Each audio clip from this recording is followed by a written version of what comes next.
श्री स्वामी समर्थ सरिता 24 स्वामी आपल्या स्वामी चॅनलमध्ये तुम्हा सर्वांचं परत एकदा खूप खूप स्वागत आहे। तर आजचा दिवस तुमचा खूप छान जावो आणि स्वामी कृपेने तुमच्या सगळ्या चांगल्या इच्छा महाराज नक्कीच पूर्ण करोत अशीच मी महाराजांचरणी प्रार्थना करते। तर आजही आपण एक सुंदर अनुभव पाहणार आहोत। तर या ताई आहेत वैष्णवी मोहिते। तर पहा, जालना या जिल्ह्यातील तर आळंदी केंद्रातील सेवेकरी सौ सिंधुताई मोहिते या ताईंची मुलगी वैष्णवी हिची इंदोर येथे बँकिंग ऑफिसला निवड झाली। ताई नेहमी केंद्रात आरती आणि इतर काही सेवा व अब्जचंडी नित्यसेवा अंतर्गत सेवेला नेहमी हजर असायच्या।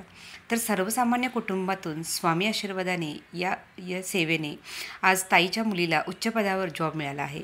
मैं गया नहीं जिंदा हूँ या वाक्याची प्रचिती महाराजां कायम देत असतात। तर हा अनुभव ताईंनी स्वतःच्या अक्षरात लिहून पाठवला आहे। तसेच प्रत्येक सेवेकऱ्याची मुलं हे लाल गाडीच्या दिव्यातून फिरतील हे परमपूज्य गुरुमाऊलींच्या वाक्याची ही प्रचिती सेवेकऱ्यांच्या मुलांमधून येत असते। प्रत्येक माता भगिनीने जशी जमेल तशी सेवा करून आपल्या मुलांचे व कुटुंबांचे भवितव्य उज्ज्वल करावे अशी स्वामीचरणी विनंती। स्वामी महाराजांचे व परमपूज्य गुरुमाऊलींचे कृपा आशीर्वाद अशाच प्रकारे सर्व सेवेकऱ्यांच्या पाठीशी राहोत। तर पहा, या ताईचा जो आहे वैष्णवी मोहिते, तर न्यूजपेपरला सुद्धा हिचं नाव आलं होतं, तेही तुमच्यासोबत मी शेअर करत आहे। तर वैष्णवी मोहिते हिचे बँकिंग परीक्षेत घवघवीत यश, शेतकऱ्याची मुलगी झाली क्लास 1 अधिकारी असा शीर्षक असलेलं जालना जिल्ह्यातील, तर ही मूळची आहे तर जालना तालुक्यातील मोती गव्हाण येथील शेतकरी कुटुंबातील मुलगी। तर तिच्याबद्दल हा लेख आलेला आहे। तर मध्य प्रदेश ग्रामीण bank probationary officer scale 1 class 1 अधिकारी पदासाठी पात्र झाली। बँकिंग क्षेत्रात साधारण 1 लाख विद्यार्थ्यांची परीक्षा दिली होती। त्यापैकी प्री व मेन्स पात्र विद्यार्थ्यांना 2024मध्ये मध्य प्रदेश इंदोर येथे ग्रामीण बँकेच्या प्रथम श्रेणी अधिकारी या पदाच्या मुलाखती घेण्यात आल्या होत्या।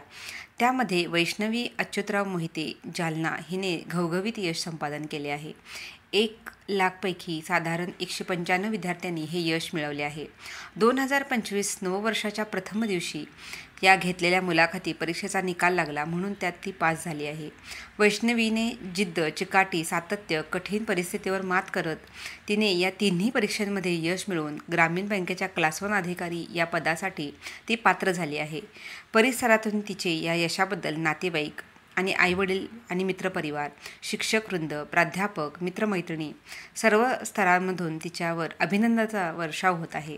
तर स्वामी कृपेने तिची ही उंच भरारी अशीच तेवत राहो, अशीच ती उंच भरारी तिच्या आयुष्यात घेऊ अशीच स्वामींचरणी प्रार्थना। आणि तुमच्याही आयुष्यात असेच काही संकट, कठीण परिस्थिती किंवा दुःख जे काही असेल तर ते स्वामी कृपेने दूर होवो आणि सर्व दुःखित पीडित जीवांना स्वामी सेवेचा मार्ग लाभो हीच स्वामींचरणी प्रार्थना। आणि आजचा हा अनुभव तुम्हाला कसा वाटला नक्कीच मला तुम्ही कमेंट्स करून सांगू शकता। तुम्हालाही तुमचा अनुभव शेअर करायचा असेल तर तुम्ही चॅनलच्या डिस्क्रिप्शनमध्ये जाऊन मेल ID जो आहे माझा दिलेला, तर त्या मेल IDला जाऊन तुम्ही कॉन्टॅक्ट करू शकता आणि तुमचाही अनुभव मला लिहून पाठवू शकता।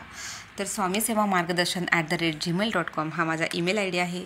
तर या ईमेल ID थ्रू तुम्ही मला कॉन्टॅक्ट करू शकता आणि तुमचासुद्धा अनुभव, तुम्हाला जर नावासकट द्यायचा असेल तर नावासकट अनुभव देऊ, किंवा तुम्हाला जर तुमचं नाव जाहीर करायचं नसेल, फक्त अनुभव द्यायचा असेल तरी चालेल। कारण स्वामींचा अनुभव शेअर करणे म्हणजे स्वामींच्या सेवेबद्दल प्रचार प्रसार करणे।